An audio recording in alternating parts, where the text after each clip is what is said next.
Good morning, students. Now going to 11th Standard Economics, Chapter 7, Indian Economy. Already நம்ம Indian Economy recap contributions of Indian economic thinkers Thiruvalluvar, Mahatma Gandhi, salient features of Gandhian economic thought, Jawaharlal Nehru, democracy and secularism, planning, democratic socialism.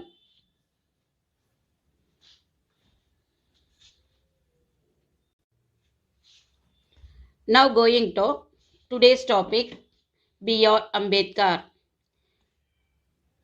The main economic ideas of Ambedkar, J.C. Kumarappa, Gandhian economics, V.K. R.V. Rao, Amartya Sen, poverty famine, poverty and inequality, the concept of capability, entitlement, choice of techniques.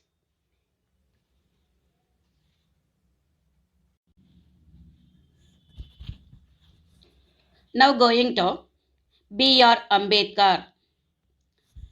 B.R. Ambedkar 1891 இருந்தால் 1956 வரைக்கும் ஒரு திறமை வாய்ந்த பன்முக திறன் பெற்ற அமைச்சாளராக work பண்ணார். B.R. Ambedkar ஒரு பன்முக திறனாளி. இவர் he was a architect of the Indian Constitution, a custodian of social justice, and a champion of socialism and state planning. Ambedkar writing include ancient Indian commerce. இந்திய அரசியலமைப்பை உருவாக்கிய சிற்பி என பெயர் பெற்றவர். B.R. அம்பேத்கர் சமதர்ம காவலர், சமூக நீதியின் பாதுகாவலர், அரசு திட்டங்களை வடிவமைத்து தந்தவர்.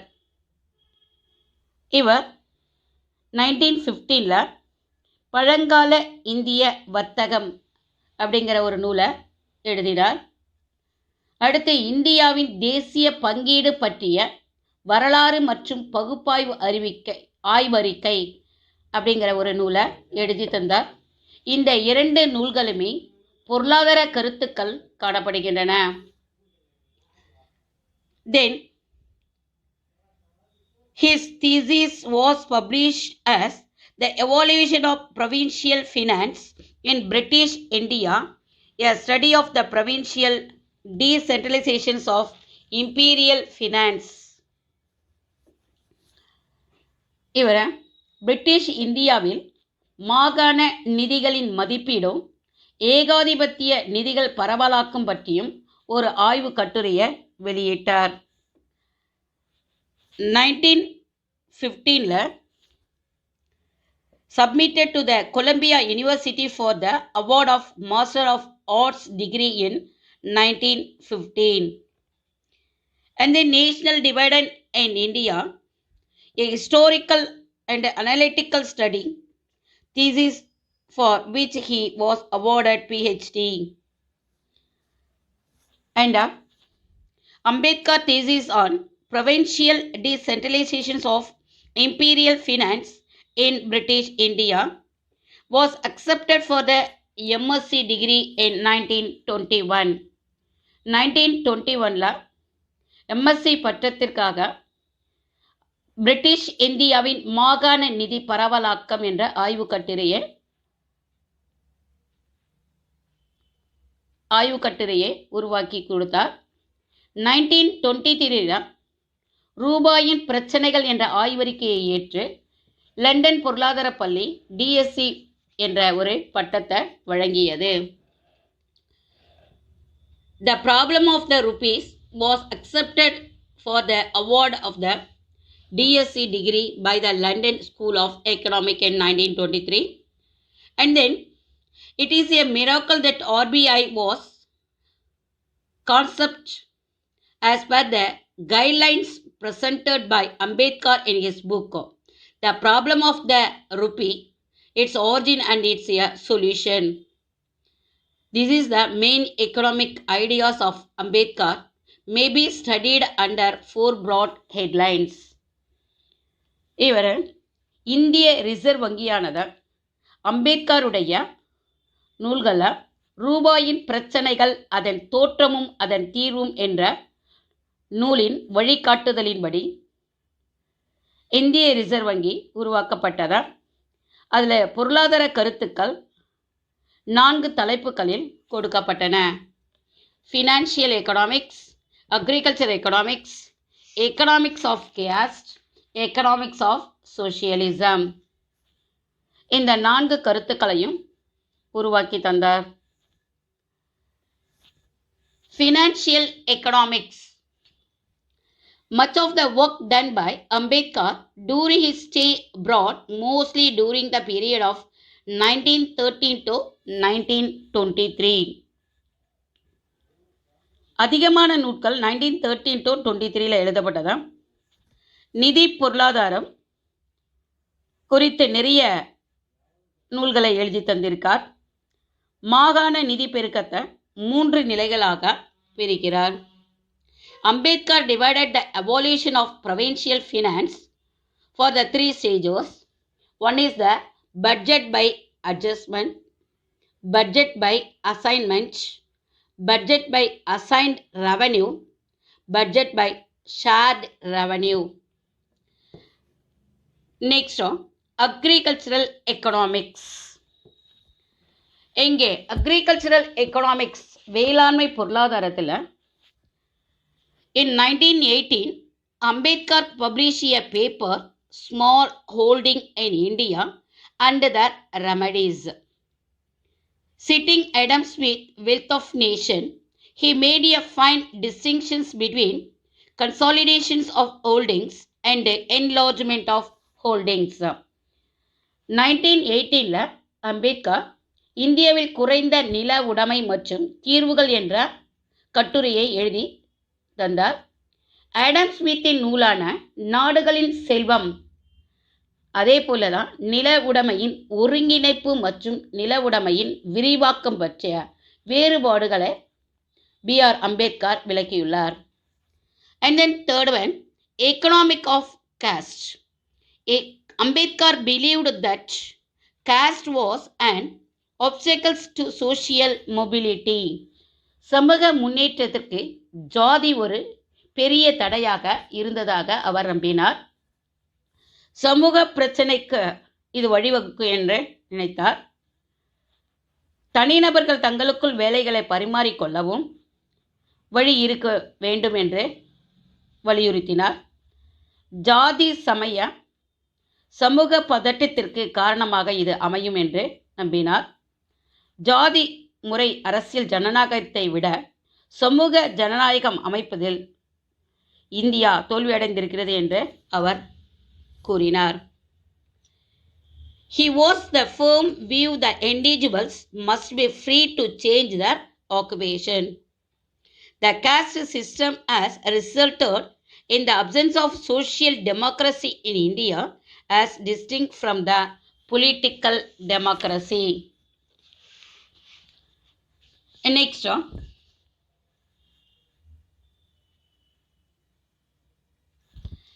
economic socialism.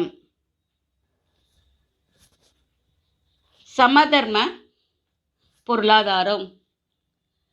He advocated the nationalizations of all the key industries and registered state ownership of land and collective farming. எங்கே எக்கனாமிக் ஆஃப் சோஷியலிசம்ல அனைத்து முக்கியமான தொழில்களையும் நாட்டுடைமை ஆக்க வேண்டும் என்றும் நிலத்தை அரசே நிர்வகிக்க வேண்டும் என்றும் கூட்டு வேளாண்மை நடத்தப்பட வேண்டும் என்று வலியுறுத்தினார். அரசாங்க காப்பீட்டு வாணிபம் செய்ய வேண்டும் என்றும் விரும்பினார். அனைத்து மக்களுக்கும் கட்டாயமாக காப்பீடு வசதி அளிக்கப்பட வேண்டும் என்றும் கூறினார். He was for state monopoly of insurance business. Not only that, he advocated compulsory insurance for every Indian citizens.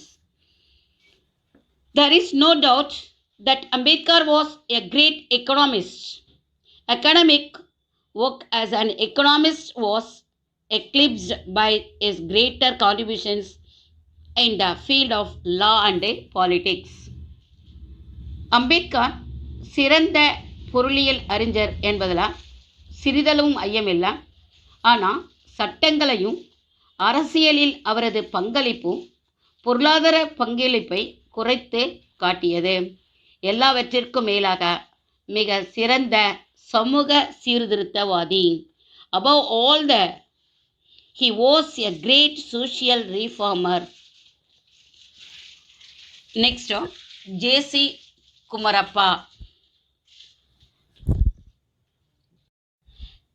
J.C. Kumarappa Joseph Chellathurai Kumarappa தமிழ்நாட்டில் தஞ்சாவூரில் 1892 ஜனவரி 4th பிறந்தார். Kumarappa is credited for developing economic theories based on Gandhism. A school of economic thought he coined Gandhian economics. காந்திய பொருளாதாரம் என்ற கருத்தை அவர் உருவாக்கினார். காந்தியம் என்பதன் அடிப்படையிலேயே இவருடைய கருத்து அமைந்தது. காந்திய பொருளாதாரம், Gandhian economics. J.C. Kumarappa strongly supported Gandhi's nations of village industries and promoted village industries association. காந்தியின் கருத்துக்களான கிராம தொழில்கள், கிராம தொழில் வளர்ச்சி சங்கம் இவற்றை மிகவும் ஆதரித்தார். கிறிஸ்துவர்கள் மற்றும் காந்திய மதிப்பீடுகளை உள்ளடக்கிய அவர் கோட்பாடுகளை கொண்டு வந்தார். அகிம்சை கொள்கை, மனித நடத்தைகள் மையப்படுத்துதல் மற்றும் முன்னேற்றம் ஆகியவற்றை பொருள் முதல்வாதத்திற்கு பதிலாக பயன்படுத்தினார்.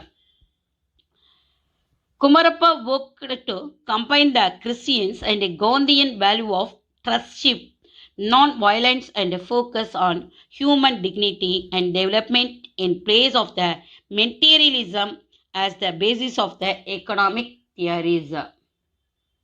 தடையில்லா சந்தையும் பருப்பொருள் வளர்ச்சி போட்டி மற்றும் திறன் ஆகியவற்றைகளை முக்கிய காரணிகளாக எடுத்துக்கிட்டார்.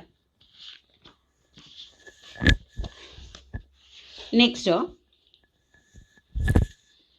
Gandhi and Kumarappa, a vision and economy focus on satisfying human needs and challenges while rooting out socio-economic conflict, unemployment, poverty and deprivations. எங்க சோசியலிசத்தை பற்றி வலியுறுத்தும் போது வர்த்தக போர் முக்கியத்துவத்தை நிராகரிக்கும் அதே வேளையில் தடையில்லா சந்தையில் உள்ள பருப்பொருள் வளர்ச்சி, போட்டி மற்றும் திறன் ஆகியவற்றின் முக்கியத்துவத்தை நிராகரித்தார். அடுத்தது, குமரப்பா மனிதனின் பொருளாதார தேவைகளான சமூக பொருளாதார பிரச்சனைகள், வேலையின்மை, வறுமை மற்றும் ஆதரவற்ற நிலை இவற்றையெல்லாம் நீக்க வேண்டும் என்று வலியுறுத்தினார். Next, Kumarappa worked as a professor of economics at the Gujarat Vidyapith in Ahmedabad while serving as the editor of Young India during the Salt Satyagraha. இங்க குமரப்பா சால்ட் சத்தியாகிரக நடந்துட்டு இருக்கும்போது 1942 யங் இந்தியா அப்படிங்கிற பத்திரிகையில் பணியாற்றிக்கிட்டான். அகமதாபாத்தில் உள்ள குஜராத் வித்யாபீடத்தில் எக்கனாமிக் ப்ரொஃபஸராக ஒர்க் பண்ணிட்டு இருந்தார். அப்போது அனைத்திந்திய கிராம தொழில் கழகத்தை 1935 கொண்டு வந்தார். All India village industries association in 1935. He was imprisoned for more than a year during the Quit India movement, and he wrote during the imprisonment Economy of the Permanence, the practice, percepts of Jesus and Christianity, its economy and the way of life 1945. இவர் இங்கே சிறையில் இருக்கும்போது நிலைத்த பொருளாதாரம், இயேசுவின் வழிமுறைகள் மற்றும் கிறிஸ்தவம், அதன் பொருளாதாரமும் வாழ்க்கை முறையும் ஆகிய நூல்களை எழுதினார். And then the Green Gandhian portraying him as the founder of the modern environment in India.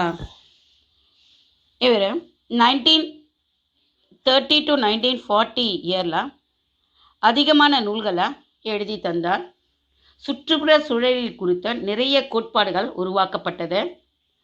வரலாற்று ஆய்வாளராகவும் ராமச்சந்திரா குஹா அவர்கள் குமாரப்பாவை பச்சை காந்தி அப்படின்னும் அவரை அழைத்தார். இந்தியாவில் சுற்றுச்சூழலியல் குறித்து அடித்தளமிட்டதால் அவர் அவ்வாறு அழைக்கப்பட்டார். பச்சை காந்தி என்று அழைக்கப்பட்டார். சுற்றுச்சூழலியல் குறித்த அடித்தளமிட்டதால் அவர் பச்சை காந்தி என்று அழைக்கப்பட்டார். இந்திய திட்டக்குழுவிலும் இந்திய தேசிய காங்கிரஸ் கட்சியிலும் பணியாற்றி வந்த குமரப்பா வேளாண்மைக்காக தேசிய கொள்கைகள் மற்றும் கிராம முன்னேற்றம் குறித்த பல கொள்கைகளை வகுத்து தந்தார். Kumarappa worked the planning commissions of India and the Indian National Congress to develop the national policies for the agriculture and rural development. V.K.R.V. Rao. According to P.R. Paramananda, the great trinity of pre-independent and post-independent Indian economists consisted of D.R. Godkill, C.N. Vakil and V.K.R.V. Rao. இங்கே P.R. பிரம்மானந்தாவின் கருத்துப்படி சுதந்திரத்திற்கு முன்பும் பின்பும் இந்தியாவின் தலை சிறந்த பொருளியல் அறிஞர்களான கேட்கில், வேக்கில், V.K.R.V. Rao இவர் முக்கியமான பொருளியல் வல்லுநர்கள். சிறந்த கனவுகளோடும் இந்திய பொருளாதார பிரச்சனைகளை ஆராய்ந்து கொள்கைகளை வகுத்து திட்டங்களை திட்டமிட்டு இந்தியாவின் முன்னேற்றத்திற்கு பாடுபட்டவர் V.K.R.V. Rao. V.K.R.V. Rao was deeply interested in three large themes. First one is national income, food nutrition, and the distributions of goods, employment and occupational distribution. V.K.R.V. Rao ஒரு சிறந்த எழுத்தாளர். அவர் எழுதிய கருத்துக்கள் நேஷனல் இன்கமும், உணவு, ஊட்டச்சத்து, பண்டங்களின் பகிர்வு, வேலைவாய்ப்பு மற்றும் தொழில் பகிர்வு போன்ற கருத்துக்களை விளக்கினார். Next, national income methodology.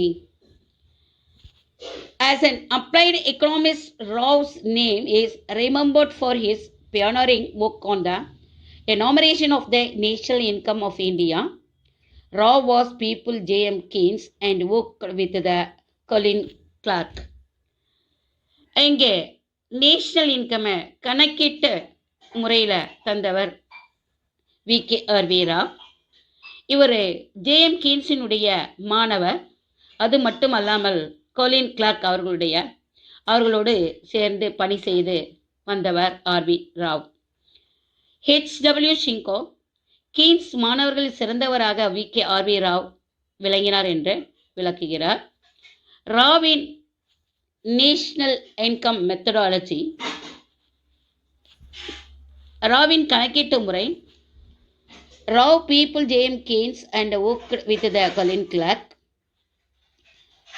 He attempted to develop the national income concept suited to India and developing countries generally.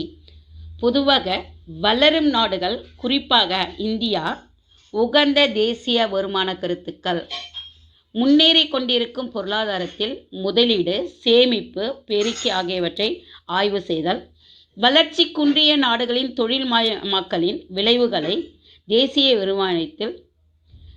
வருவாயை கணக்கிடுவதில் இணைத்து படிக்க வேண்டும் என்ற 3 கருத்துக்களை விளக்கினார். And next, full employment and economic development was one of the earliest contribution in the field of development towards the employment. வேலைவாய்ப்பு துறையில் மிக முக்கிய ஒரு கருத்தாக முழு வேலைவாய்ப்பும் பொருளாதார முன்னேற்றம் என்ற ஆய்வு கட்டுரை விளக்கப்படுகிறது. Next, international food aid. Rao was influential in creating ideas and shaping policy in the international attack on world poverty. உலக வறுமையை ஒழிப்பதில் ராவ் சிறந்த கொள்கைகளை வகுத்து தந்ததோடு அல்லாமல் உணவுப் பொருட்களை பன்னாட்டு அளவில் பரிமாறிக்கொள்ள வேண்டும் என்றும் தேர்ச்சி பெற்ற பன்னாட்டு சாதனங்களின் பங்களிப்பு கருத்தையும் அவர் முன்வைத்தார். பன்னாட்டு உதவி மற்றும் வெளி வளங்களின் மூலம் உணவுக்கான நிதி வாய்ப்புகளை உருவாக்க வேண்டும் என்று கருதினார். Improved flows of the external resources, but also through his activities in the field of food aid. Next, support for socialism. Rao supported the case of a socialist India, where the state would control the commanding heights of the economy and the public sector would play a dominant role in the economic development. சமதர்மத்திற்கு ஆதரவு அளித்தார். சமதர்ம இந்தியாவை உருவாக்க வேண்டும் என்று கருதினார். அரசாங்கமே பொருளியல் நடவடிக்கைகளை கட்டுப்படுத்தும் அதிகாரம் கொண்டது என்றும் பொதுத்துறை பொருளாதார வளர்ச்சியின் உச்சத்தை தன் கட்டுப்பாட்டில் வைத்த பொருளாதார முன்னேற்றத்திற்கு வழிவகுக்க முடியும் என்ற கருத்தை கொண்டிருந்தார் வி.கே.ஆர்.வி. ராவ். நெக்ஸ்ட், ராவின் பார்வையில் தொழில்மயமாதல். ராவ்ஸ் வியூஸ் ஆன் இண்டஸ்ட்ரியலைசேஷன்ஸ். ராவ் அவர்கள் எழுதிய நூலான pamphlet what is wrong with Indian economic life in 1938, Rao gave the following reasons for the low per capita income and the low level of per capita nutrition in India. இந்தியாவில் தனிநபர் வருமானம் குறைவதற்காகவும் தனிநபருடைய ஊட்டச்சத்து குறைவிற்கான காரணங்களை குறிப்பிட்டுள்ளார்.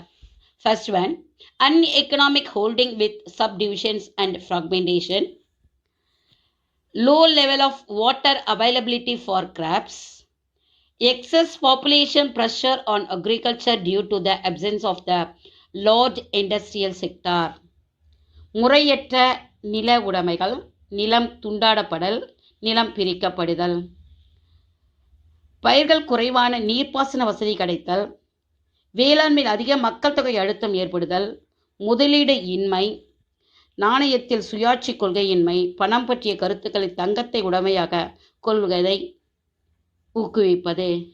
இதையெல்லாம் தான் இந்தியாவில் தனிநபர் வருமானம் குறைவதற்கும் தனிநபருடைய ஊட்டச்சத்து குறைவிற்கும் காரணங்களாக அமைகின்றன. இதை தான் ராவின் பார்வையில் தொழில் மயமாதல் என்ற கருத்தில் நாம் பார்க்குறோம். நெக்ஸ்ட், வில்லேஜ் கிளஸ்டர், கிராம தொகுதிகள். Rao felt that rural communities had to be given a viable base. Therefore, he suggested that a cluster of village should form a unit for a rural development, so that both of the social and economic interactions between village could develop and they could effectively generate. கிராம தொகுதிகள் அப்படின்னா கிராம முன்னேற்றத்துக்காக கிராம குழுக்கள் உருவாக்க வேண்டும். ஊரக வளர்ச்சிக்காக கிராமங்கள் தொகுப்பாக ஒரே அமைப்பாக செயல்பட வேண்டும். கிராமங்கள் சமூக பொருளாதார மேம்பாட்டு நிலையை அடைய வேண்டும். குழுக்கள் திறம்பட சுய முன்னேற்றத்திற்கு பொதுமக்கள் பங்கேற்புடன் தங்களை வடிவமைத்து கொள்ள முடியும். இதை தான் ராவ் சொல்கிறார். Next, own development with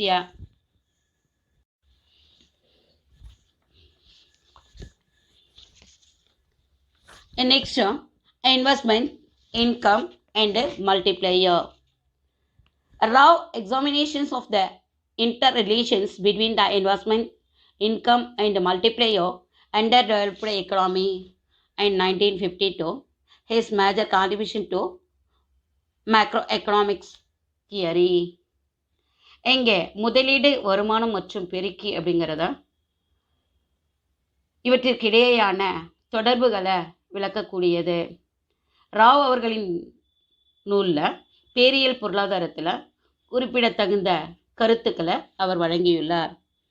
As the thinker, teacher, economic advisor and a direct policy maker, V.K.R.V. Rao followed the footsteps of his great teacher on J.M. Keynes. பொருளியல் சிந்தனையாளர்கள், ஆசிரியர், பொருளாதார ஆலோசகர், நேரடி கொள்கை வடிவமைப்பாளர் என்ற பார்வையில் J.M. கீன்ஸினுடைய கருத்துக்களை பின்பற்றியவர். நெக்ஸ்டா institution builder. He founded a 3 national level research institutes, namely Delhi School of Economics, Institute of Economic Growth, Institute for Social and Economic Change and Bangalore. நிறுவனங்களை உருவாக்கினார். ராவ் தேசிய அளவிலான 3 ஆராய்ச்சி நிறுவனங்களை உருவாக்கினார். டெல்லியில் பொருளாதார பள்ளியும் பொருளாதார வளர்ச்சி கழகமும், பெங்களூரில் சமூக பொருளாதார மாற்றத்திற்கான கழகம் என்பதையும் உருவாக்கினார். Contributions of Indian economic thinkers. Next, economic. Amartya Kumar Sen. Noble citations refers to the Sen's contributions to social choice theory, development economics, study on poverty and famine, concept of entitlements and capability of development in 1998. இங்கே சமூக தெரிவு கொள்கை, வளர்ச்சி பொருளாதாரம், வறுமை மற்றும் பஞ்சங்கள் பற்றிய ஆய்வுகள், உரிமங்கள் திறன் முன்னேற்றம் பற்றிய கருத்துக்கள் அமர்த்தியா சென் குறிப்பிடுகிறார். First one, poverty and famine.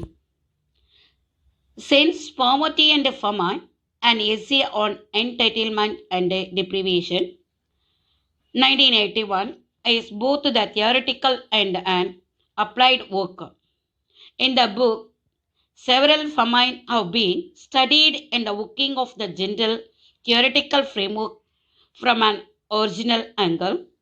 He examined various meaning of poverty and drew attention to the incidence of the absolute and relative deprivations.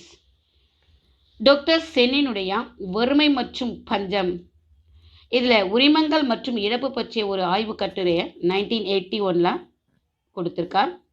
அவருடைய நூலில் பஞ்சங்கள் பற்றிய ஆய்வு, அவற்றிற்கான உண்மையான காரணங்கள் எது என எடுத்துரைத்துள்ளார். வறுமை பற்றிய பல விளக்கங்களை ஆய்ந்த முழு வறுமை மற்றும் தொடர்புடைய வறுமை பற்றிய கருணங்களை, அதற்கான காரணங்களை விளக்குவதற்கான வழிமுறைகளையும் கவனத்தோடு கொடுத்திருக்கார். Next, poverty and inequality. Sen has carried out massive work on poverty and inequality in India. Sen இந்தியாவில் வறுமை மற்றும் சமத்துவம் இன்மை பற்றிய நிறைய நூல்களை எழுதியிருக்கார். வருமான பகிர்வு மற்றும் வறுமை கோட்டிற்கு கீழுள்ள மக்களினுடைய நுகர்வு ஆய்வு பற்றிய கணக்கில் எடுத்துக்கொள்ள வேண்டும் என்பது டாக்டர் சென்னுடைய முக்கியமான கருத்தாகும். Major point has been that the distributions of income or consumption among the persons below the poverty line is to be taken into account. Next, திறன் பற்றிய கருத்து, concept of capability. Concept of capability developed by Sen has been cited as a better index of well-being than commodities or utilities. Capability, as defined by Sen, is the ability to transform Rawlsian primary goods to the achievement of well-being. இவர் திறன் பற்றிய கருத்துக்களை சொல்லும்போது பொருட்கள் அல்லது பயன்பாடுகளை விட திறன்மைகளை வளர்ப்பது மிக முக்கியமான கருத்து. டாக்டர் சென்னுடைய கருத்தின்படி திறன் என்பது அடிப்படை கச்சா பொருட்களை மக்கள் நலத்திற்காக மாற்றி அமைப்பது பற்றி குறிப்பிடுவது. நெக்ஸ்டோ என்டைட்டில்மெண்ட், உரிமைகள். Sen has included the concept of entitlement items like nutrition, food, medical and healthcare, employment, security of food supply in times of famine, etc. இங்க nutrition, food, medical, health care, employment, security of food supply இதெல்லாம் பஞ்சத்தின் போது வழங்கப்படக்கூடிய உணவு ஆகியவை நமது உரிமைகளாக மாற வேண்டும் என்று டாக்டர் சென் கருதினார். இந்த உரிமைகளை வழங்குவதில் ஏற்பட்ட தோல்விதான் பஞ்சம் ஏற்படுவதற்கு முக்கிய காரணம் என அவர் வலியுறுத்தினார். He considered famine as arising out of the failure of establishing a system of entitlements. Next, choice of techniques.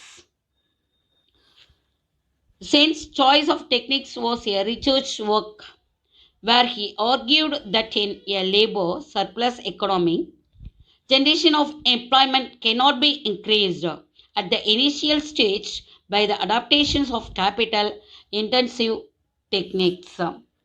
இங்கே மூலதன செறிவு நுட்ப முறையில் உழைப்பாளர்கள் உபரியாக உள்ள பொருளாதாரத்தில் வேலைவாய்ப்புகளை அதிகரிப்பது என்பது கடினம்.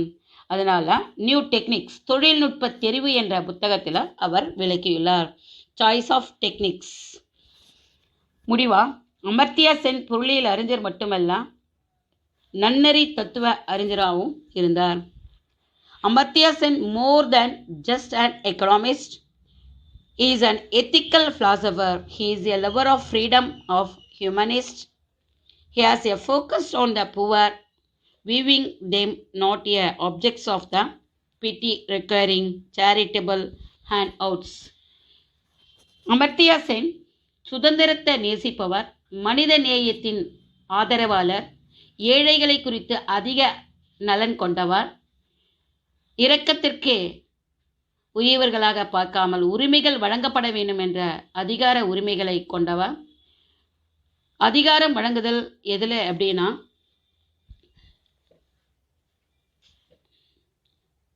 Education, health, nutrition, gender equality, safety, net in times of distress, all are needed to the empower peoples. இங்கே அதிகாரம் வழங்குதல், கல்வி, உடல் நலம், ஊட்டச்சத்து, துன்பம் நேரும் காலங்களில் பாதுகாப்பு ஆகியவை வழங்கப்பட வேண்டியவைகளாக முக்கியமான கருத்துக்களாக அமர்த்தியா சென் குறிப்பிடுகிறார்.